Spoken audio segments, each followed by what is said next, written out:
स्वागत है आप सभी का SCCN न्यूज के इस बुलेटिन में। आइए सबसे पहले नजर डालते हैं आज की सुर्खियों पर। ईद उल फितर पर मुस्लिम समुदाय ने की नमाज अदा, मानव जगत के लिए अमन चैन की दुआ मांगी। भाईचारे के साथ शहर में मनाई जा रही ईद। इस मौके पर गले मिल लोगों ने दी एक दूसरे को मुबारकबाद।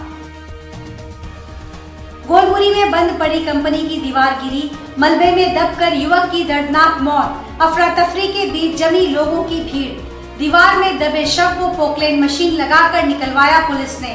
शव को कब्जे में लेकर पोस्टमार्टम के लिए भिजवाया MGM अस्पताल। मानगो मुंशी मोहल्ला में ईद की खुशियां मातम में बदली। नहाने के क्रम में 22 वर्षीय हनीफ की डूबने से मौत। बचाने गया उसका साथी फरहान जख्मी। MGM अस्पताल में चल रही चिकित्सा। दोनों को मछुआरों ने निकाला नदी से बाहर, पुलिस को दी सूचना। आइए बात करते हैं पूरे शहर में भाईचारे के साथ मनाई जा रही ईद की। पूर्वी सिंहभूम जिले में शनिवार को विभिन्न मस्जिदों में ईद की नमाज अदा की गई। इस दौरान नमाजियों ने मानव मात्र के लिए अमन चैन के साथ भाईचारे की दुआ मांगी। जमशेदपुर में भी ईद उल फितर का त्योहार धूमधाम के साथ मनाया जा रहा है। इस मौके पर सभी ने एक दूसरे के गले मिल ईद की मुबारकबाद दी। वहीं पुलिस ने भी सुरक्षा के पुख्ता इंतजाम कर रखे हैं। बताते चले कि शनिवार की सुबह से ही मुस्लिम मोहल्लों में चहल पहल रही। सुबह मस्जिदों में ईद की नमाज अदा करने के लिए नमाजियों की काफी भीड़ रही। नमाज अदा करने के बाद लोगों ने एक दूसरे के गले मिलकर ईद की बधाई दी। ईद को लेकर बच्चों में भी खासा उत्साह देखने को मिला। सुरक्षा के कड़े इंतजाम किए गए थे। जमशेदपुर में विभिन्न मस्जिदों में नमाजियों ने ईद की नमाज पढ़ी। नमाज के बाद मस्जिद से निकलकर लोगों ने एक दूसरे से गले मिलकर ईद की बधाइयां दी। मुस्लिम बहुल इलाकों में खुशी का माहौल है। ईद को लेकर कई जगह दावतों का दौर शुरू हो गया। सुरक्षा को लेकर पुलिस भी चौकस है। ईद की नमाज को लेकर सुरक्षा के पुख्ता इंतजाम किए गए हैं। संवेदनशील जगहों पर फोर्स की तैनाती की गई है। मस्जिदों व दरगाहों के आसपास पुलिस बल को तैनात किया गया है। एहतियात के तौर पर मस्जिदों की ओर आने वाले सभी रास्तों के अलावा संवेदनशील स्थानों पर भी पुलिस के जवान तैनात हैं। नमाज के दौरान शहर में कुछ देर के लिए बड़े वाहनों के प्रवेश पर रोक लगा दी गई। नमाज का दिन है, 30 दिन रोजा रखने के बाद आज ईद का ये आता है। हम लोग 2 रकात नमाज पढ़ने के बाद सारे लोग अपने अपने घर में दोस्त यार सबको अपने जितने भी हैं हिंदुस्तान में रहने वाले लोग को सबको आपस में मिलते हैं, सवई खाते हैं और अच्छा से सबका ये और हिंदुस्तान को आगे बढ़ने का हम लोग दुआ करते हैं।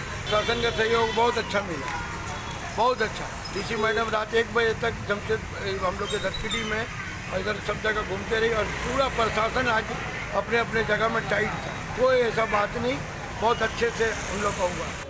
और हम सब सब मुसलमानों को मुबारकबाद देते हैं और तमाम मुसलमान को मुबारकबाद देते हैं। हर कौम को मुबारकबाद देते हैं और यही दुआ करते हैं कि सब आपस में अखलाक भाई भाईचारा बना के प्रशासन से बहुत अच्छा सहयोग मिला। हम बहुत खुश हैं। इसी तरह प्रशासन काम करे तो कहीं किसी तरह की कोई बात नहीं हो। आइए बात करते हैं IBP कंपनी की दीवार में दबकर युवक की हुई मौत की। गोलमुरी स्थित IBP कंपनी की शुक्रवार देर रात दीवार का एक बड़ा हिस्सा धाराशायी हो गया। संयोग से दीवार से सटकर खड़ा युवक दीवार के मलबे में दब गया और उसकी मौत हो गई। दीवार में दबे युवक को देख पाना मुश्किल था।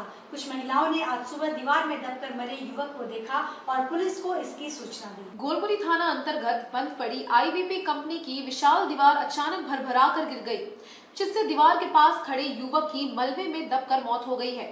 ये घटना शुक्रवार देर रात की है। कुछ महिला बंद पड़ी कंपनी IBP के पास लकड़ी चुनने गई थी, तभी उनकी नजर शव पर पड़ी, जिसके बाद इसकी सूचना पुलिस को दी गई।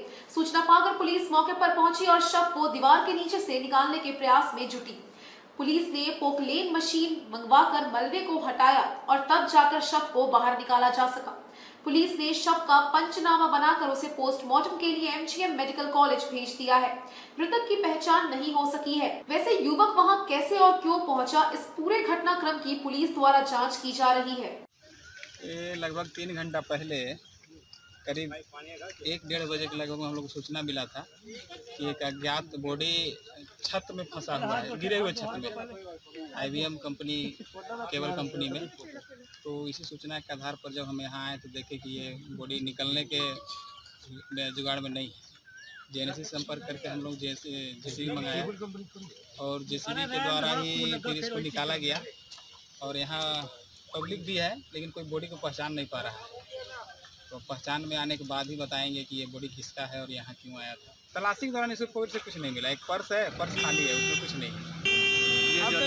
ये तो पूरा कंपनी बंद है 20-25 साल से। अब यहाँ क्यों आया इसका घर वाला पूछना पड़ेगा, अगर ये बॉडी पहचान में आता है तो, कि ये घर से क्या करता है, ये क्यों इधर घूम रहा था। और ये बॉडी भी मैंने लगता है कि ज़्यादा देर का नहीं है, 24 घंटा के अंदर का ही है अनुमान तक, क्योंकि अभी गर्मी का मौसम में अभी बॉडी से कोई बदबू नहीं है। और इसको हम खींच के निकाले हैं तो देख रहे हैं कि अभी ठीक ही है, बॉडी मैंने डिस्पोज नहीं हुआ है।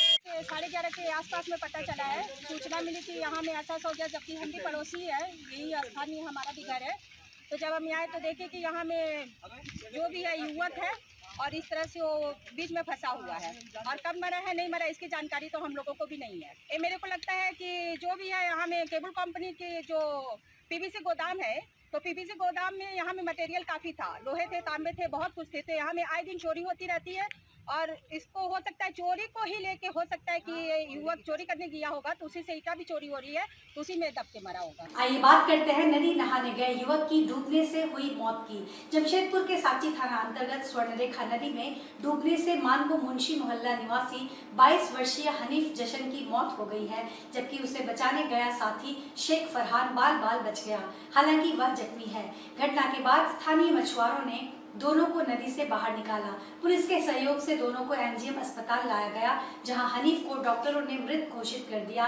फरहान जख्मी है, एमजीएम अस्पताल में उसकी चिकित्सा चल रही है। हनीफ के दोस्तों ने बताया कि वो शेख फरहान के साथ घर से घूमने निकला था। उन्हें पुलिस ने घटना की जानकारी दी। उन्होंने बताया कि हनीफ नदी में नहाने गया था, तभी वो गहरे पानी में डूबने लगा। उसे बचाने के लिए फरहान भी कूद पड़ा और बचाने के प्रयास के दौरान वो भी डूबने लगा। पास मौजूद मछुआरों ने दोनों को नदी से बाहर निकाला। पुलिस की मदद से एमजीएम अस्पताल पहुंचाया, जहां जांच के बाद डॉक्टरों ने हनीफ को मृत घोषित कर दिया। बताते चले कि हनीफ 2 भाइयों में बड़ा था। पिता विदेश में काम करते हैं।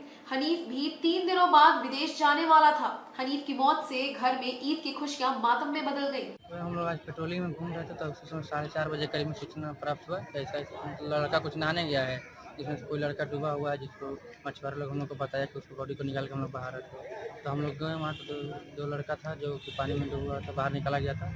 एक था पूरा मतलब अच्छे टाइप का हो गया था, एक सुरक्षित था, और 2 लड़का और था जो उन लोग को हेल्प करा था बॉडी लाने में। फिर हम लोग बॉडी लाए तो डॉक्टर द्वारा वो बॉडी को बताया कि मृत हुआ है, वो इलाज चल रहा है। जो लड़का मृत हुआ है उसका नाम है हनीफ जसन, जो मानगो मुंशी रहना है, और शेख फरहान है, इलाज चल रहा है।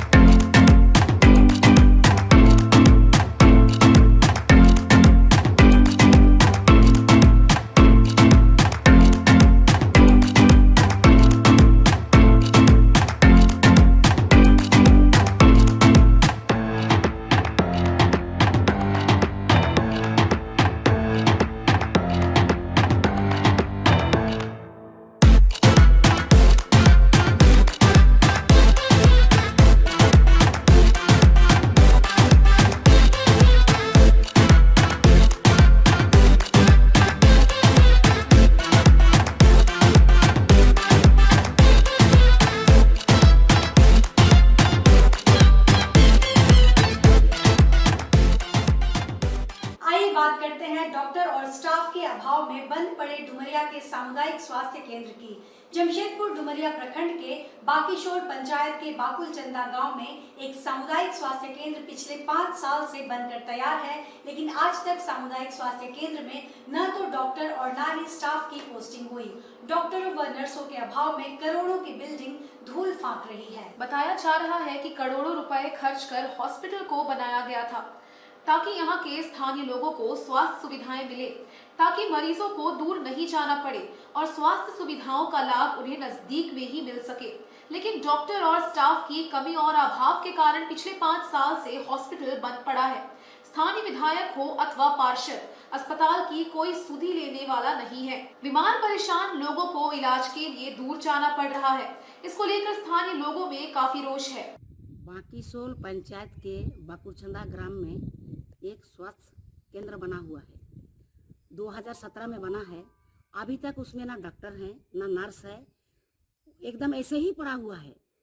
उसमें बिल्डिंग भवन बना हुआ है और यहाँ का दूर दूर के लोग आकर के अपना चिकित्सा करा सकते हैं, लेकिन 2017 में ये वाला बन करके एकदम बेकार पड़ा हुआ है। लोग को डुबरिया यहाँ से 10 किलोमीटर 12 किलोमीटर जाना पड़ रहा है। तो ये वाला चालू अगर हो जाएगा तो यहाँ के दूर दराज से जो लोग आते हैं, जैसे लांगो हो गया, बगलगड़ा, बोमरो, ये लोग दूर दूर के लोग हैं, तो यहाँ पर अगर इसको चालू किया जाए तो हमारे लोगों को बहुत लाभ होगी, क्योंकि यहाँ पर तो जाने का साधन भी नहीं है। लोग पैदल ही यहाँ पहुँच जाते हैं। इधर तो इस तरह का गाड़ी घोड़ा नहीं है जो लोग डुमरिया तक पहुँच जाएंगे। तो इसको हम चाह रहे हैं अगर ये शुरू हो जाती, यहाँ पर डॉक्टर लोग आ जाते और इसका चिकित्सा भवन में चिकित्सा का शुरू हो जाता तो फिर लोगों को आसानी हो जाती। सरकार इस पर ध्यान क्यों नहीं दे रही है? इतनी बड़ी हॉस्पिटल बनी है, इस पर तो ध्यान देना चाहिए। आज डुमरिया में आके बाकुलचंदा में पिछले 5 साल से ये एक इंफ्रास्ट्रक्चर हम लोग को देखने को मिला, जो हम लोगों को पता चला कि ये स्वास्थ्य केंद्र के रूप में बन पड़ा हुआ है। मैं सरकार का मीडिया के माध्यम से ध्यान आकृष्ट करना चाहूंगी कि जब इतना अच्छा स्वास्थ्य केंद्र यहाँ बना हुआ है तो यहाँ के लोगों को सुदूर गांव से 50-60 किलोमीटर की दूरी तय करके जमशेदपुर के मुख्य अस्पताल में जाकर अपनी चिकित्सीय व्यवस्था करानी पड़ती है, जिस कारण गर्भवती महिलाओं के साथ साथ शिशु मृत्यु दर की बढ़ोतरी होती है। कई तरह के बूढ़े बुजुर्ग लोगों को चिकित्सीय असुविधा और का सामना करना पड़ता है। तो इतना अच्छा स्वास्थ्य केंद्र यहाँ जब बन पड़ा है तो मैं ध्यान आकृष्ट करना चाहूंगी हमारे स्वास्थ्य मंत्री को, हमारे स्वास्थ्य विभाग को, कि इसको जल्द से जल्द एक्टिवेट कराया जाए, डॉक्टर्स की सुविधा उपलब्ध कराया जाए और विभिन्न व्यवस्था के माध्यम से इसको जल्द से जल्द चालू कराया जाए, ताकि डुमरिया के लिए बने अस्पताल सरकार की ये अच्छी देन पब्लिक के काम आ सके और पब्लिक को सही स्वास्थ्य सुविधा प्रदान हो। मैं इसको उद्घाटन भी किए थे, डॉक्टर मुर्मू थे प्रभारी, अभी भी वर्तमान में भी डॉक्टर मुर्मू प्रभारी है।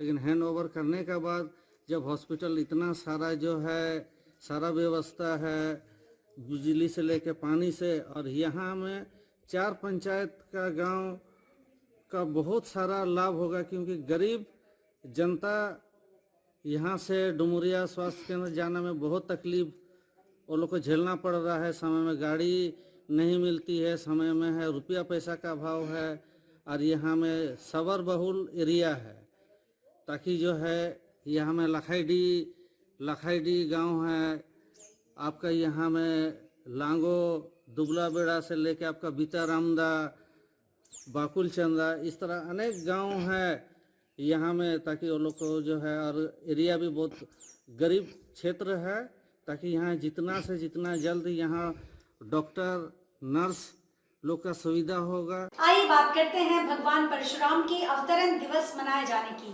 जमशेदपुर में परशुराम परिवार द्वारा भगवान परशुराम के अवतरण दिवस यानी परशुराम जयंती मनाई गई। इस मौके पर समाज के कई प्रबुद्ध जनों को सम्मानित किया गया। हेडक्वार्टर डीएसपी कमल किशोर ने कार्यक्रम में बतौर मुख्य अतिथि शिरकत की और भगवान परशुराम की जीवनी व आदर्शों का चित्रण किया। उन्होंने बताया कि भगवान परशुराम ने अवतार लिया और वे आज भी अमर हैं। जय परशुराम, जय जय परशुराम, जय परशुराम, जय जय परशुराम। परशुराम अवतरण दिवस के मौके पर निर्मल गेस्ट हाउस में इस बाबत एक कार्यक्रम का आयोजन किया गया। कार्यक्रम में परशुराम परिवार के लोग बड़ी संख्या में उपस्थित थे। इस दौरान सभी ने भगवान परशुराम के चित्र पर पुष्प अर्पित कर उन्हें नमन किया। कार्यक्रम में बतौर मुख्य अतिथि डीएसपी कमल किशोर ने भगवान के जीवन व आदर्शों पर विस्तार से प्रकाश डाला। उन्होंने बताया कि आज के समाज में भगवान परशुराम के विचारों व आदर्शों को अपनाकर हम अपने मूल्यों की रक्षा करने में कामयाब हो सकते हैं। वहीं इस दौरान मौजूद तमाम प्रबुद्ध जनों को मुख्य अतिथि द्वारा अंग वस्त्र देकर सम्मानित भी किया गया। आइए बात करते हैं गम्हरिया आजीविका संसाधन केंद्र का मंत्री चंपई सोरेन द्वारा उद्घाटन किए जाने की। गांव को समृद्ध बनाकर ही राज्य और देश का विकास किया जा सकता है। महिला सखी मंडलों को ग्रामीण क्षेत्र में रोजगार से जोड़कर उन्हें स्वावलंबी और सशक्त बनाने हेतु सरकार प्रयासरत है। उक्त बातें मंत्री चंपई सोरेन ने गम्हरिया प्रखंड स्थित रापचा पंचायत के पदमपुर स्थित गम्हरिया आजीविका संसाधन केंद्र उद्घाटन के मौके पर कही। झारखंड सरकार के ग्रामीण विभाग अंतर्गत Jharkhand state livelihood promotion society द्वारा संपोषित योजना के तहत ग्रामीण महिलाओं को स्वरोजगार से जोड़कर उन्हें स्वावलंबी बनाना है। उन्हें पशुपालन कृषिगत कार्यों की जानकारी प्रदान कर उन्हें प्रोत्साहित करना है। इसी उद्देश्य से कार्यक्रम में मौजूद सखी मंडलों को स्वरोजगार से लेकर मार्केटिंग की जानकारी प्रदान की गई। इस मौके पर मंत्री चंपई सोरेन ने सखी मंडलों को संबोधित करते हुए कहा कि आदिवासी मूल वासियों के विकास के साथ गांव को सशक्त बनाने के लिए सरकार लगातार प्रयासरत है, जिसके तहत इन योजनाओं को संचालित किया जा रहा है। कार्यक्रम के दौरान मंत्री चंपई सोरेन ने डिस्ट्रिक्ट प्रोग्राम मैनेजर और ब्लॉक प्रोग्राम मैनेजर से सखी मंडलों के कार्य की जानकारी ली। मंत्री ने स्पष्ट निर्देश दिया कि योजनाएं केवल फाइलों तक सिमट के ना रहे, बल्कि इसके प्रोग्रेस रिपोर्ट की भी समीक्षा की जाए, ताकि योजनाओं का भरपूर लाभ महिलाओं को मिले। मंत्री ने कहा कि सखी मंडल की महिलाओं का मानदेय बढ़ाने को लेकर सरकार प्रयासरत है। उन्होंने कहा कि इस मुद्दे को लेकर वे मुख्यमंत्री से बात करेंगे। इस मौके पर मंत्री के अलावा जिला परिषद सदस्य पिंकी मंडल, प्रखंड प्रमुख अनीता टुड्डू, रापचा गांव की मुखिया सुखमती मांडी, डुबरा की मुख्य पियो हांसदा, कांड्रा पंचायत मुखिया शंकरी सिंह, दुबदा पंचायत मुखिया मोहन बास्के समेत अन्य गणमान्य लोग मौजूद थे। कल्याण विभाग की ओर से ये भवन बना, इस भवन बनाने का उद्देश्य यही था मेरा कि इस जगह में बैठ करके कुछ सीखेगा या किसी को सिखाना है। और हर गांव में उस बात पर प्रचार होगा कि हम लोग कैसे रहना है, कैसे आजीविका, कैसे किस से जुड़ने से हमारा संसार अच्छा चलेगा। आज इन लोग का जो हर गांव से समूह आया है,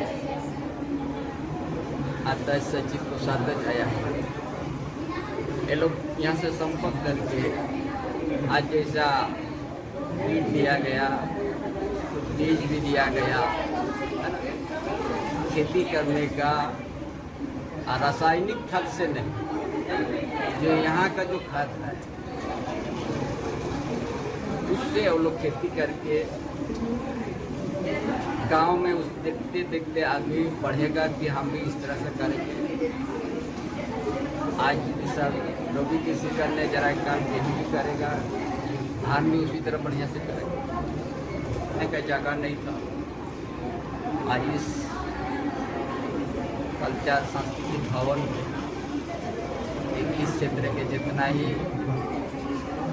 आजीविका से जुड़े हुए सभी लोग एक संपर्क करके